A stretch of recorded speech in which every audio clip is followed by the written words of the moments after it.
What's up, everybody? This is the S3 Podcast. I'm Wooly. The dude in the legalized shirt drinking booze is Mike Sanders. Okay, so, I was reading through the news, what was it, yesterday, and this time it's not Ford, it's GM with the Hummer brand specifically. They had to raise their price on the Hummer $6,250, so roughly $6,200.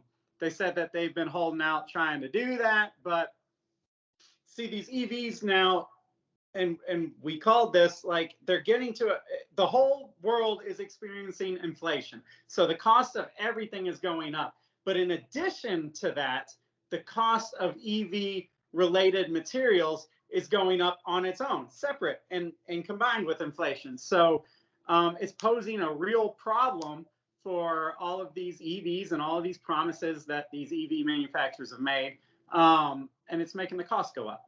And so I'm trying to lead Mike to water, so to speak, here, because yesterday I mentioned that when we were talking at lunch, and he went off on some, brilliant economics type speeches about why this is happening and what it's going to cause and everything else. But just to kind of set you up, they're not the first ones to do this. Obviously, if you've been listening to these, Ford has got its own like duffel bag of problems right now in the EV. You actually cannot buy, to my knowledge, an EV Ford.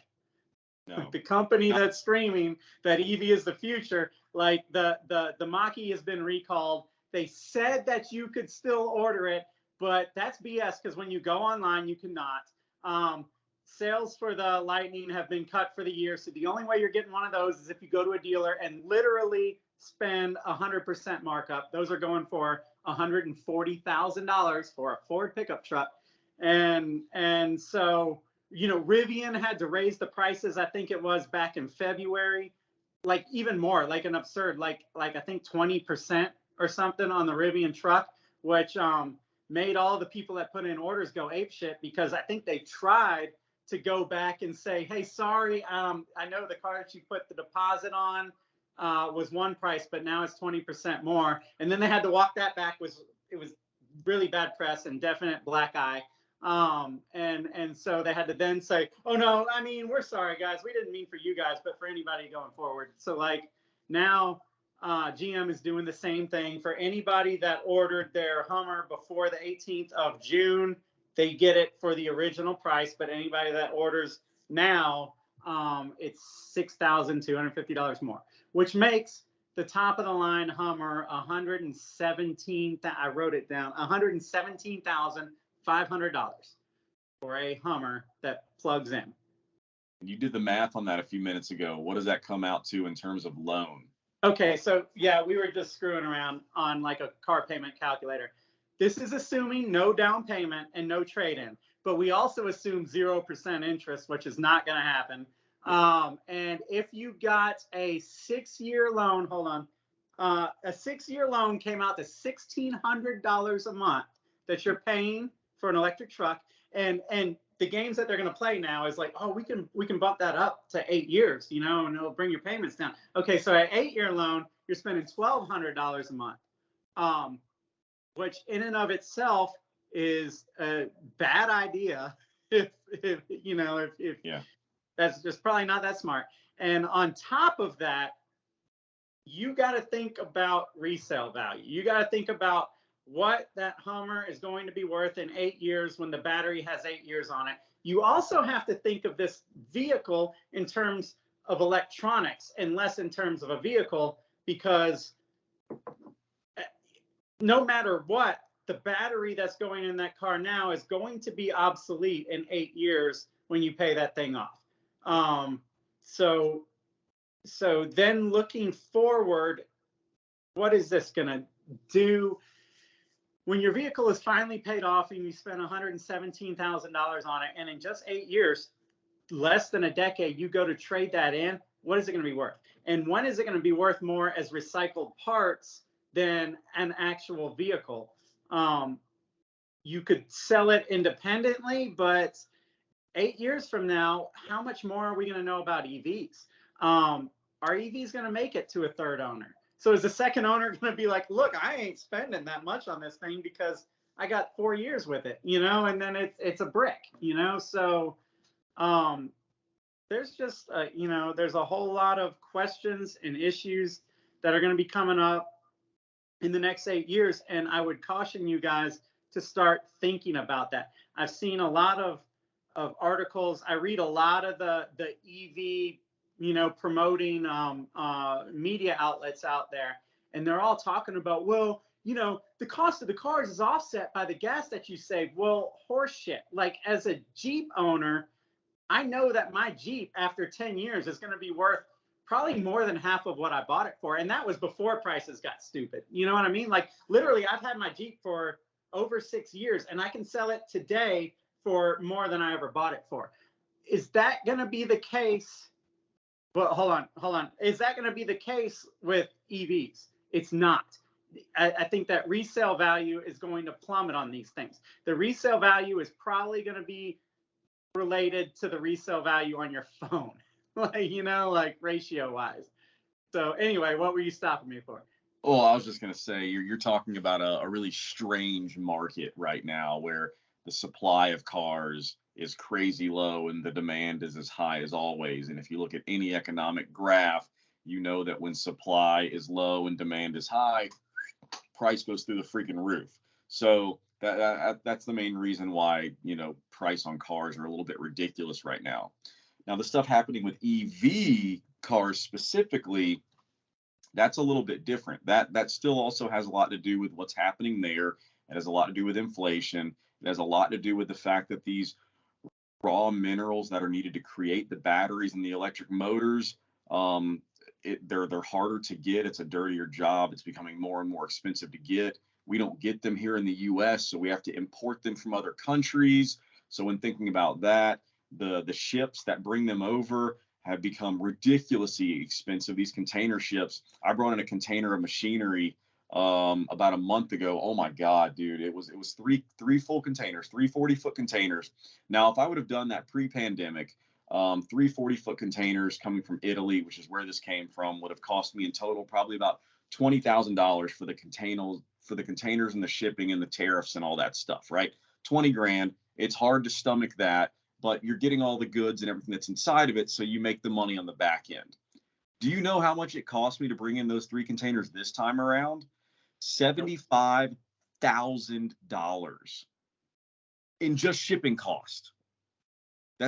And that's what these guys are dealing with now. So all these parts, all these raw materials, all this stuff that you bring over containers is now astronomically higher than it was before.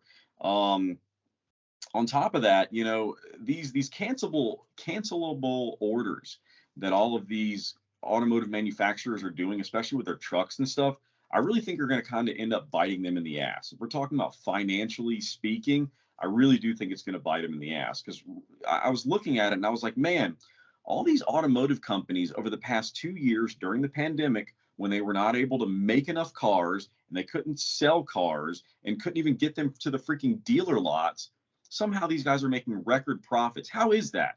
What's going on here? Turns out a lot of that profit is coming from deposits on EVs. Well, just vehicles in general. Like Ford made an absolute boat ton of money off of people putting deposits down on the Bronco that they're still not delivering. And the thing is, it would actually help them a lot more if these were not cancelable contracts. But because they are, once they get that supply chain moving again and they start popping these vehicles out like crazy, and people still think that they can walk away from it. Like, we saw a statistic the other day that said that 100% of the people who had deposits on GM related EV trucks also had deposits on other EV vehicles, just because they wanted to see who made it first. So obviously a third, if not a half of these prepay contracts are going to get canceled, which means GM and Ford and whoever else are making these things are going to have to really, really, really rely on their dealer network to be like, hey, we thought we pre-sold this vehicle. Guy pulled out. You're close to where the car is right now. Can you please sell this thing? The dealer's going to get it. They're going to put their crazy markup on it. And it's just going to kind of be a big old mess. But the biggest thing is, Like Ford, for example, they were saying that and this isn't all 100% confirmed yet. I'm just going off of what the CEO said, but he said that they didn't want their dealers selling their EVs. Okay, so now we're saying for every contract that gets pulled, every one of those pre-orders where the person walks away, Ford now has to sit on that vehicle, and now they have to physically sit on it in Detroit. Okay, that's inventory. Inventory costs freaking money. Okay, just for it sitting there and having to be taken care of, or whatever happens there, every day that that thing sits, the cost on that vehicle goes up and up and up. And let's not forget about inventory towards the end of the year. Whenever you do your end of the year inventory and you take a look at all of your assets that you have on hand, anything you have on hand on that big old spreadsheet at the end of the year, you got to pay taxes on. Okay, Ford doesn't want to do that. At the end of the year, you want to basically be net neutral. You want to be like, up, everything leveled out. We don't need to pay taxes, dude. You end up sitting there with like 40,000 vehicles that got canceled or something that you're just sitting there on. That's a number I just kind of pulled out of my ass, but that's a lot of tax. Not to mention the fact that it's just money that you're just sitting on and is becoming more and more expensive. Anyway, the fact is, all this stuff added together, on top of the fact that it's brand new technology that we're still learning about, these things are going to become more and more expensive, and they're already hilariously expensive. I mean, the most economical EVs are still like what, high 30, low $40,000 vehicles, and they're the ones that are not sought after. They're cars that like you probably do not want. I mean, to get into an EV that I would even consider to be a decent car, it's going to be freaking $70,000-$80,000 minimum. Now we're getting up into the territory where, like, 10 years ago, people were buying their homes for that kind of price. So we're talking like mortgage money for cars, not only just cars, but cars that are not proven yet to last a long time. They might, I don't know. I'm not saying they will, but I do know that, the only thing I can really compare them to is cell phones. Cell phones don't hold their value very long, you know? Yeah. Think about that 8-year time period where you were talking about for a loan. 8 years ago, a lot of people were still rocking flip phones. Now we're on like the freaking iPhone 13. So technology moves fast, man. I don't know. You got a good point there. I don't know how well the resale market's going to work for these things. Yeah. Well, let me think about this. Like, tech guys think differently. They want the newest tech. Car people think in terms of resale value. A $60,000, like, let's say a $65,000 Tesla or whatever, like a Model 3 or something like that, $60,000. Like, what is that going to be worth in 8 years compared to a tried and true Jeep Wrangler or a Toyota Tacoma? See, the tech guys, the guys that are saying that this is the future right now, they're not thinking in terms of that. They're thinking in terms of like, it's the future because it uses less gas, and so we're going to save money on that, and it's green, and it's got the biggest screens, and I can summon it to me from my cell phone. Like, that's what they think is cool. I don't know, man. I had a bunch of thoughts. I got to go back and walk back while you were talking. I don't know. It's just a confusing situation. This is kind of a situation of you reap what you sow, little by little in the past, whatever, couple of decades. The big three, like especially GM, Ford, Dodge, those guys, they've been farming more and more of this stuff out to other countries. Their cars are becoming less and less American. And they've been getting away with it. The whole world has been, the country has been getting away with it. But Corona and the way life has gone since then with the supply chain issues has really shown us what can happen when we do this, and when we're not when these companies are not kind of self-sufficient. You know what I mean? So the EV game is just making that exponentially worse. The raw materials are coming from Africa in a lot of cases. China is the one that's got the stronghold on this stuff. China does not play fair when it comes to business. I mean, can we just agree on that, right? Like, they're going to use their position of power now. And I truly think they are using their position of power right now and it just hasn't like broken the news cycle. But what I think is going on is China is saying, we're in control of what everybody wants. But why sell it to them? Because we want to enter and dominate the car game in this transitionary period. While everybody is talking about EV as the future, there is a window to strike, and we are in the perfect actional position to do this. We hold all the cards right now. So I don't think they're interested in selling GM a metric shit ton of raw materials for their 9,000-pound Hummers to be on the street. I think they're going, screw you. If you want it, here's your price. Oh, and by the way, it's going up. And by the way, it's going to go up next month too, because fuck y'all. We're working on our own cars. We want to take over the automotive industry. While you guys are talking about EV as the future, we agree with you, but it's not going to be your EVs. It's going to be our EVs. So I think that there's a lot of that going on, and it doesn't bode well for the future of EV, man. I think that there's going to be a lot of people kind of holding worthless freaking cars. I was talking to a dude. He owns a company, and they convert cars. So you can bring them any car, old cars, like internal combustion engine cars, and they will convert it to EV for you. And so I ended up talking to him for like an hour and a half, just picking his brain about just, firing off random questions. And I was like, do you think that this can sustain? I mean, Tesla can do what Tesla does because Tesla makes up a very small sliver of the market. Yes, it's growing, but it's still very small. But when every other car manufacturer is now trying to be Tesla, and so we've gone from like a 5% slice of the pie to like a 80% slice of the pie. Can we sustain EV? And he was like, dude, aside from the grid and take all of that out of the equation, he said, we are going to have to get very smart in how we recycle this stuff. He was like, it can't sustain without that. Like, we have to be able to take these minerals or whatever the hell out of these EV batteries and then, recycle them into the next generation, and all that kind of stuff.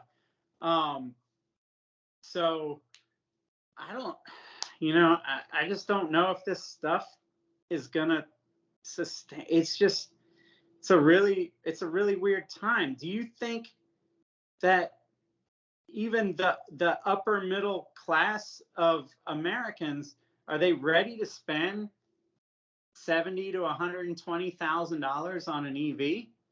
I don't know if they are. And the frustrating thing is, if we had made our American cars in America, they probably would not be EV right now, but they would be what people want, because most people don't want EVs, and the price would probably be cheaper for stuff that's literally made here, giving American car companies strength rather than these things that are, it's like you said, we're doing all the fancy, pretty American EV marketing stuff here, and all the real ugly stuff is going on overseas. Yeah. And I just think it's going to bite these guys in the ass, man.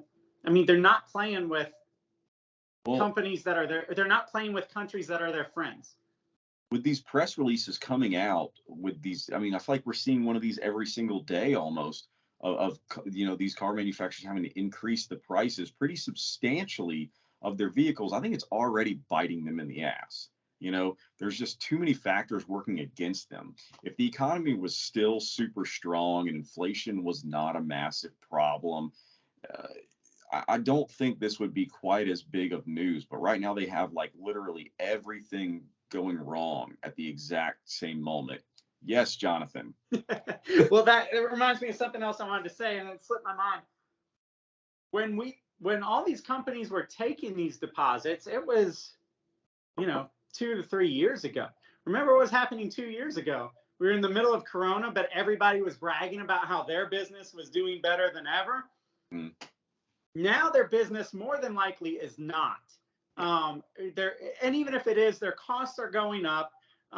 Things are less confident and secure. So all these deposits were put on these EVs. And in a lot of cases, like that study that you mentioned, where now granted, they only studied 200 people, but 100% of these 200 people had put deposits on the Ford Lightning and a competitor. Like, I don't remember if it was Rivian or GM, but people 2 years ago were putting deposits on every electric truck that was possibly being made. And the game is, I'm going to take the first one that comes out and the one that seems to be the best, and then I'll get my money back on the other ones.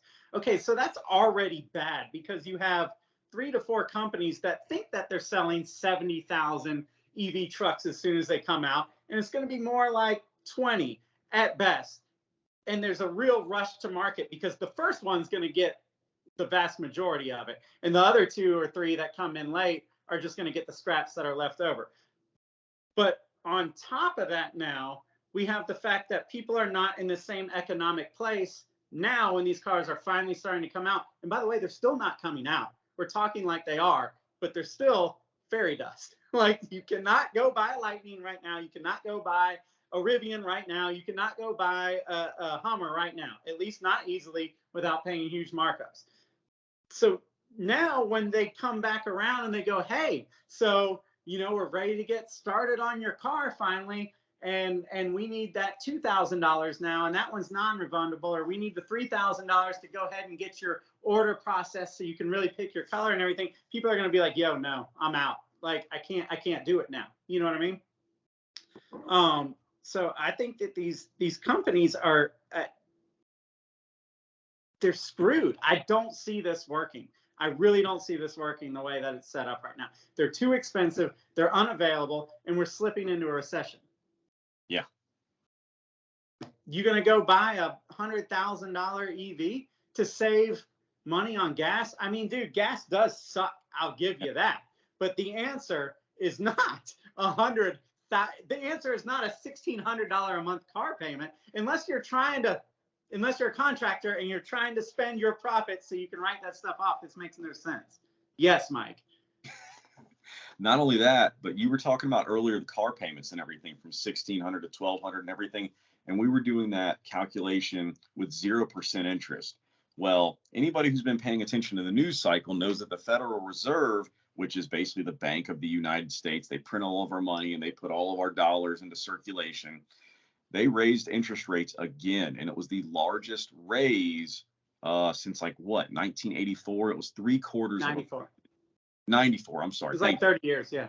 Yeah, it was 3/4 of a percentage point, and that's already, I think, either the third or the fourth raise that they've done this year, and they've got more coming. So now, a lot of those people, when they put those deposits down, it was a year or 2 ago, and business was great, and interest rates were at historic lows. You could go and get your loan for the car at like 3%. Well, now the car has gone up substantially in price. And on top of that, you're going to be paying like 5, 6, 7% interest thing. That is a huge difference. I mean, that over just a monthly payment and the life of the loan, you're going to pay way more money for these things, and that's going to make a lot of people drop out and cancel their bids for the cars too. Yeah, I don't get it. And GM was the one. That Mary girl that's the CEO or whatever over there was bragging about how they're going to bring affordable EVs to people, essentially to make the Model T of EVs or whatever. And their introduction is $117,000 Hummer. It's super affordable. Thank you. The thing is, and they tried with the Bolt, and I think that was one of the biggest recalls in automotive history because they were burning down. And if you guys don't know, electric vehicle fires are very, very, very, very intense. They'll burn down the car and everything freaking around it within a block. It's ridiculous. There was an entire container ship that got burnt to the ground recently because an EV caught on fire.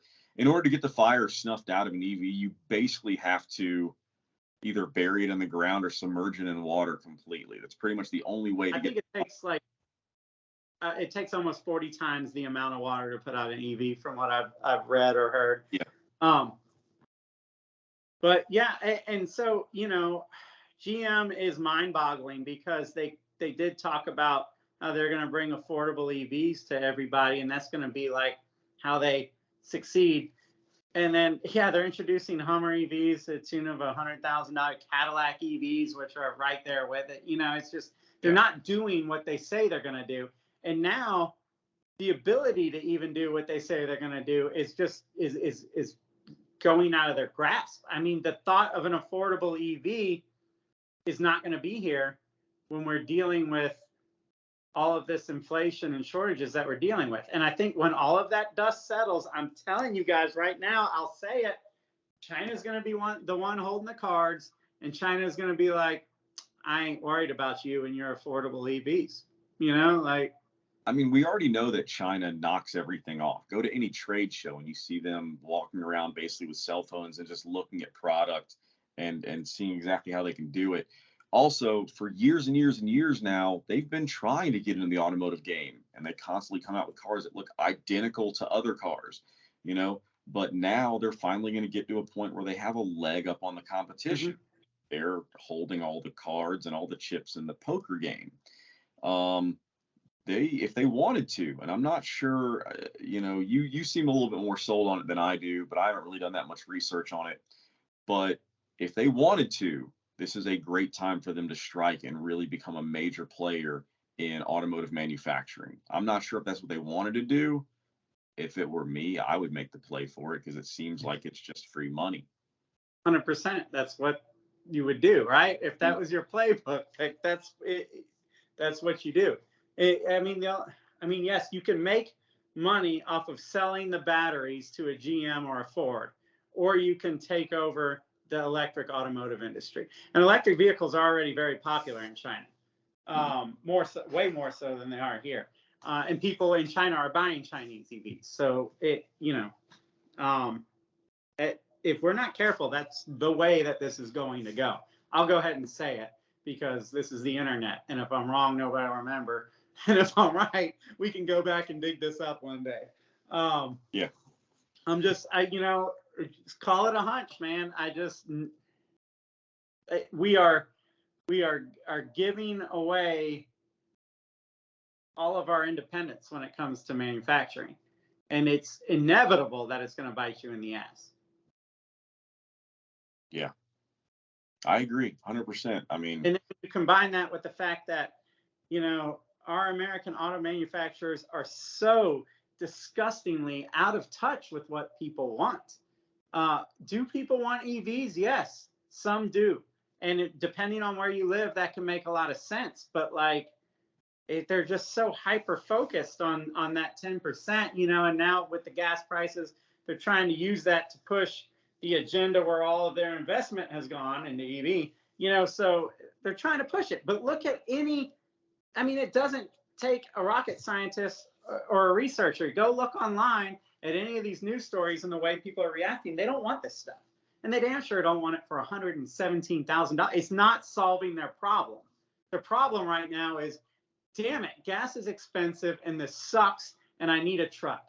I need a truck for work or something. Okay, so do you want $117,000 EV? No, that is not solving my problem in any way, shape, or form. But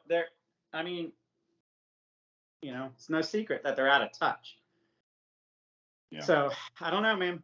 They need to make some changes, or else we're going to keep doing podcasts like this one until it just gets really freaking ugly.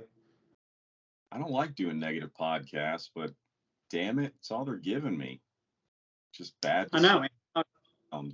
I was talking to my dad about that the other day. I was like, I feel bad because we are just, these podcasts are coming off as so negative.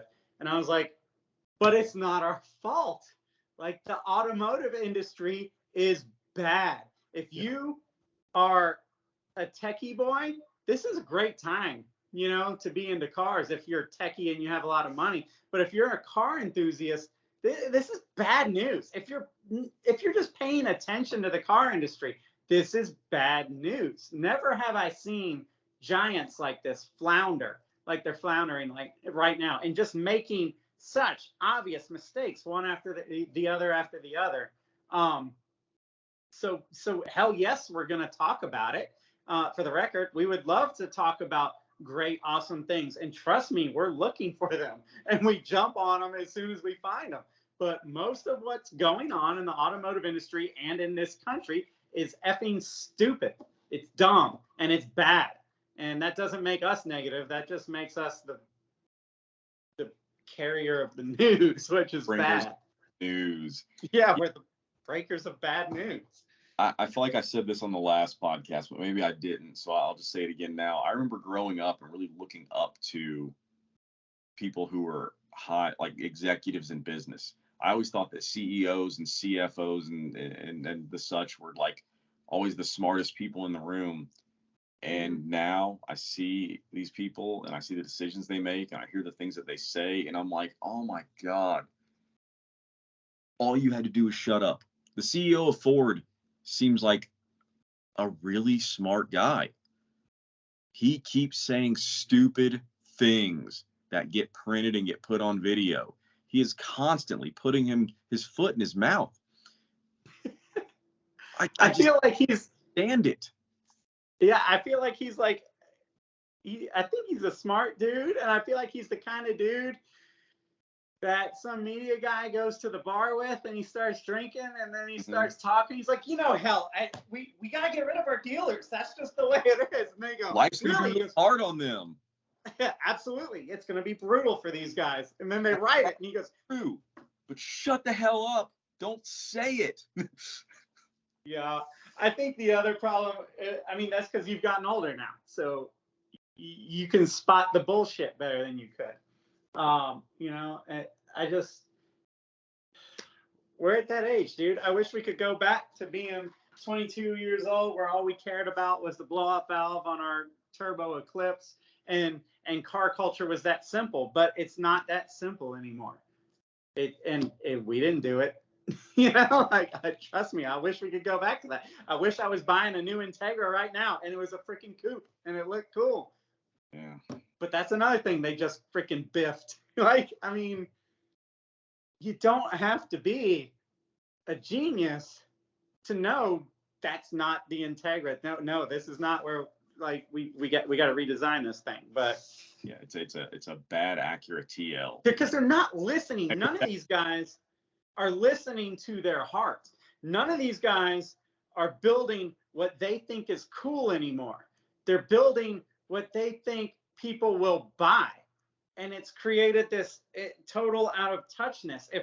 I was also talking to my dad on the same ride, and I was like, as a car enthusiast, what company can you back right now? Like, what company are you would you really want to be a fan of? And the only route I can see is Tesla, which is the very company that's ruining everything I love. But he makes what he thinks is cool. And he goes, you know what? This is cool. I think people will buy it. And it's that simple. He's just doing what he wants to do. Whereas you got Ford and you got GM, they have no freaking idea what they're doing. They're just they're listening to these little control groups and they're going, well, what do you like in a car? Well, I like big screens and I can't see out the back. So if it tells me where the cars are, and they go, okay, so that's what we'll make. And none of them have any fucking balls anymore. They're not making, they can do so much better. Ford can make a kick-ass car. And every once in a while they kind of do. And we get excited about it. And then they just dick punch you by making some stupid shit. It's just, it's dumb, man. These guys can absolutely do better. They need to just, I don't know, go to a board meeting, turn their chairs around, find their balls, and then start making rad. Yes, literally, look, there they are. Okay, let's start making some rad shit. I don't know what happened here for the last few years, but we got to get back on track. Mm-hmm. And I'll be the first to support them. I do feel like the design part of making cars has taken a very weird turn where a lot of cars just look the same now. Back in the 80s and 90s and even early 2000s, so many cars looked so unique, and you could tell that it was true car enthusiasts doing these renderings and doing the engineering and just making these uniquely beautiful, awesome machines. And now they're like, what's an EV supposed to look like? Easter egg. All right, cool. Let's make an Easter egg. And that's lunch, guys. Let's go. We designed the car. But what they used to design from here, and now they design from here, and they're going, let's look at the simulated wind tunnel. Okay, so if we change this, and therefore they all look the same. It's all the freaking same because they're designing for efficiency. They're not designing for passion. They're not designing from the heart. It's just efficiency. Couldn't care less. I will gladly take 2 miles per gallon less to have something that doesn't look like a turd. Mm-hmm. And I think most Americans would. Yeah. You know, I don't know, man. You can't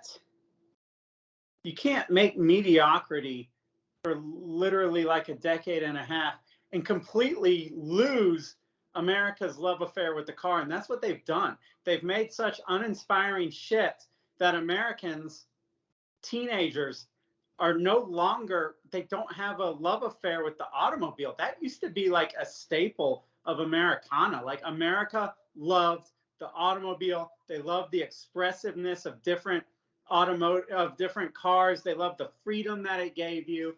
They loved the lifestyle behind it. These things were alive. You know, they were iconic, like, you know, 60s Corvettes and 60s Mustangs. And these things are still regarded even today. They've lost that. They've made appliances for too long, and now they have lost generations. I mean, you know, broadly speaking, people 30 and below don't give a shit, and less people 30 and above even really give a shit. So they kind of made their own bed there. They were the coolest industry in this country, and they gave that up because they were just trying to make cars for people that didn't care about cars, rather than to make cool cars and let people figure out that they're cool. You know what I mean? Like, I've always said that. You know, you always hear people say things like, I mean, they got to make a profit at the end of the day. Fine, but have some balls. You know what I mean? Like, you need to have enough just gumption as a company to say, we're a car company. We make cool shit. This thing that we made is cool. And if you can't see that, go to another car company where they make dumb stuff. But this is for people that understand. And nobody does that anymore. And like I said, they've kind of made their own bed. And now you got a nation that doesn't even want to drive. And they're trying to adapt to that. Good luck. Yeah.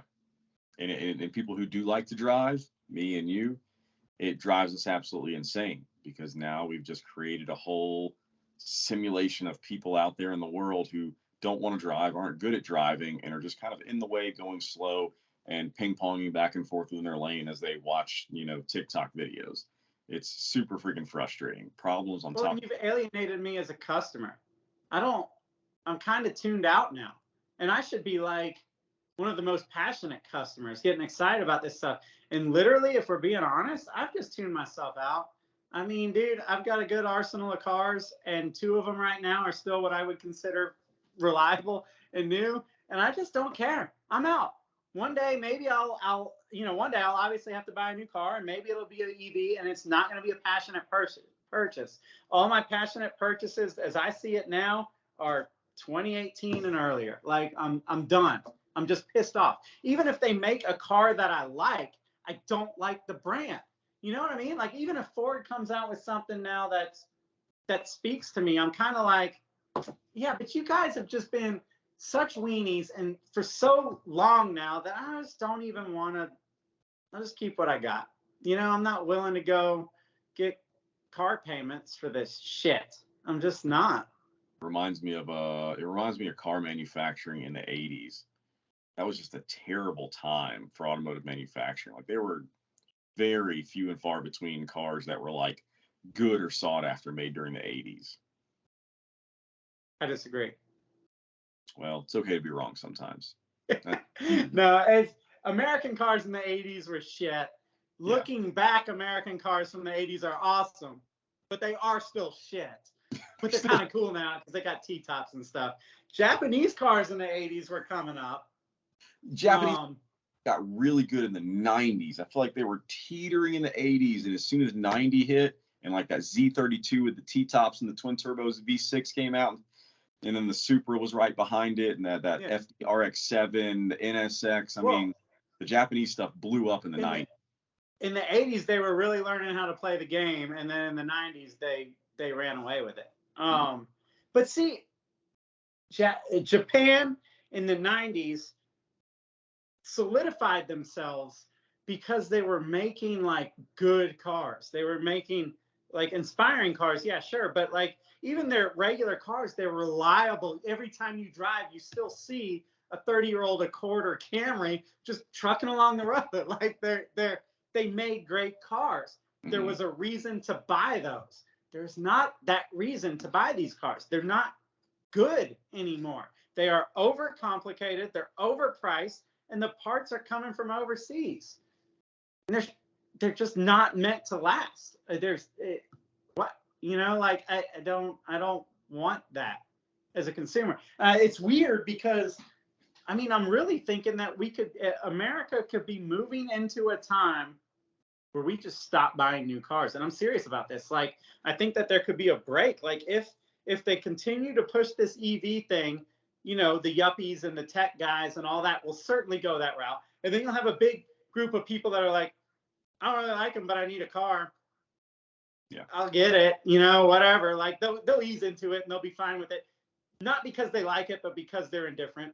And then there's going to be, the good old boys, the salt of the earth kind of people that I don't think ever go that route. I think you can make a 2010 Chevy run for the rest of all of our lives.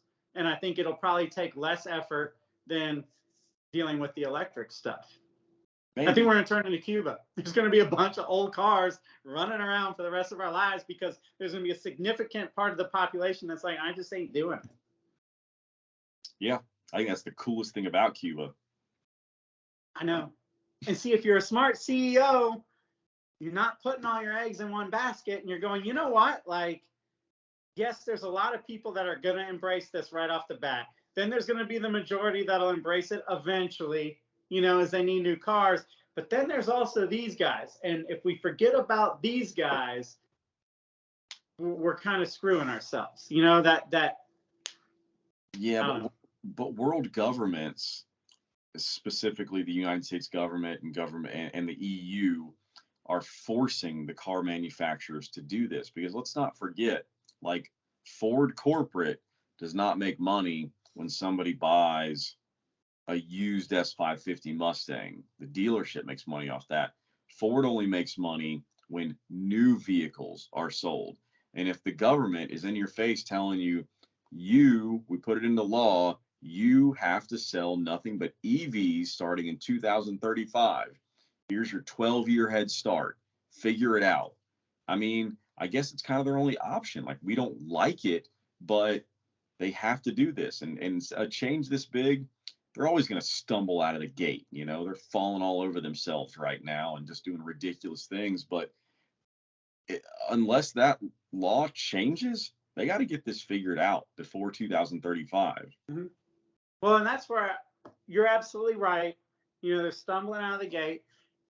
And traditionally, they would get a grip on it, except for the fact that they don't hold the cards for the minerals that they need to get the grip on this. And it all goes back to that. If we were mining cobalt and all that crap here, fine. That makes a lot more sense. But now we're reliant on countries that are competitive and not necessarily our friends to get this done. And I'm telling you, that's going to be the freaking like kink in the armor right there. And that's going to screw this all up. And also to what you said, I don't know if you read this, but I read something just as a side note. Germany is actually fighting the EU on this stuff. Germany's kind of like, I mean, they like their Boxer motors and Porsches. And they're like, yo, I mean, we already make a lot of EVs and we're moving in that direction, but 100% electric? Nah, we're not on board for that. So. Well, because I mean, about it, like especially the European brands, and I'm specifically talking about the German and the Italian brands. They're all about the heart and soul of the car, and a lot of that comes from the sound of the exhaust, the engine mated with the transmission combination that they're dealing with. How does a Porsche stand out as its own unique car, like a 911, for example, if it's got a very similar battery and motor combination as a Tesla? I mean, to people like me, it does not and cannot, and they may as well stop. Mm-hmm. You know what I mean? Like, don't just let the 911 lie, you know, when it comes to that kind of stuff. Like, internal combustion cars, it's almost an argument that they're alive. They breathe, they take in air, and they expel fire. You know, they expel exhaust. Like, they are breathing things, and that gives them a just shit ton of personality. That's the thing. They feel different. Like, they're expressive in different ways. I don't know if we'll ever get that back with electric. Like, right now, it's not there. An electric car, we're learning a lot about, enthusiasts are learning a lot about ourselves, because we're like, I mean, this thing is way faster than anything I got, yet I don't want it. I don't really care, and it doesn't really connect to my heart. My whole life, I thought that the faster a car was, the better it was, right? But maybe that's not exactly true. And I think a lot of people are learning right now that, yeah, there is a lot more than speed, you know? And maybe electric cars will figure that out. Maybe it's a transition where right now just they are what they are because we're in the early stages, and eventually we will start to get those feels. But I don't know, man. It's a weird thought that the automotive era is dead, you know, as we know it. I mean, I'm a child of the 80s, and the 80s were freaking awesome. I mean, you know, like cars were getting more and more ridiculous and turbochargers, and they're breathing fire, and they're doing IMSA, and they're doing rally, and we're flying in Concords, and we're sending people to outer space, and like air travel was still cool, and like there was no limit to where we're going to go. And you thought for sure, like, the cars are just going to get better and better and better and better and better and better and more intense. And maybe not, man. Maybe, you know, the automobile dies in the 20th century, so to speak. Yeah. I don't know. It's not going down a good path right now. I know that for sure. Yeah. I mean, I don't know, man. It'll be interesting. Yeah. I mean, as a car enthusiast, I'm interested to see where this goes. I truly have become fascinated by these blunders that are happening in the EV world. It's weird. It's weird to be interested and also just extremely pessimistic. It's, you know, like, I see it evaporating. I see these big companies making moves that they are not going to be able to easily undo, and I don't see it leading them where they want to go. Yeah. So, we've said it before. EV is either going to be the future, like everybody is chanting that it is, Zoltan, or it's going to be the absolute just case study mess of the 21st century, where, you know, like in college classes and in economics classes or whatever, they're going to be like, and what the hell happened here? And what can we learn from this? You know? So whatever. I want to know how many people listening to this podcast actually get the reference that you just made. I don't know. 5. Sultan. It was like popping bubbles. All right. Well, I guess that's it. Well, I don't know, man. Just you guys pay attention to where this stuff is going. You know, they keep saying it's the future, it's the future, it's the future, because it's the future. Meanwhile, prices are going up literally by the month, and you can't buy the cars. I see media companies online are like, they're like, oh, we tested, you know, all the pickup trucks, the F-150 Lightning versus the Tundra versus the regular F-150 versus the whatever, and the Lightning came out on top. Well, you can't fucking get it. So how can it come out on top? And this can be another podcast for another day. AAA made the Mach-E the car of the year. You can't fucking buy it. That's hilarious, because it was like what, 3 weeks ago they announced that it was the car of the year, and then 3-4 weeks later now it's a massive recall. Like, literally every single one that's been built has been recalled. They're not selling any more new ones. They do not have a fix for it. Can you imagine being somebody, dude? Can you imagine being somebody who bought one of those cars and now just being like, I don't know if I want to drive this car to work or to go see my grandma down 2 hours away or anything. This thing could freaking just absolutely die on me. And it would be different if Ford had a fix for it, but it sounds like they really don't yet. That's the environment, guys. So keep your eyes open, because they're telling you that this is the car of the year, a car that you literally cannot buy because of its recall. Like, that is the definition of an agenda. So you guys have got to be kind of a little smart, keep your eyes open, pay attention to what's going on. Like I said, it's extremely infuriating, but it's also extremely interesting to watch this play out. Mm-hmm. Agreed. All right. All right. This one was way too long. That's what she said. I'll talk to you, bro. Good night, everybody.